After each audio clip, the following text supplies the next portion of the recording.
નામની એક ગુણવાન અને સારી પત્ની હતી. તેણે જેટલી આસ્તિક હતી એટલો જ કર્ણદેવ નાસ્તિક હતો. રાણી કમલાવતી કર્ણદેવને ઘણી વાર સમજાવતી કે અભિમાન સારી વસ્તુ નથી. માણસે કાર્યમાં ધ્યાન આપવું જોઈએ.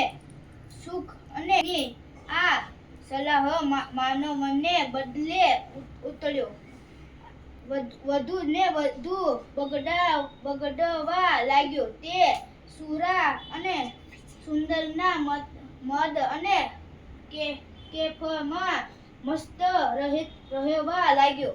એક દિવસ નિરાજ રાણી મહેલના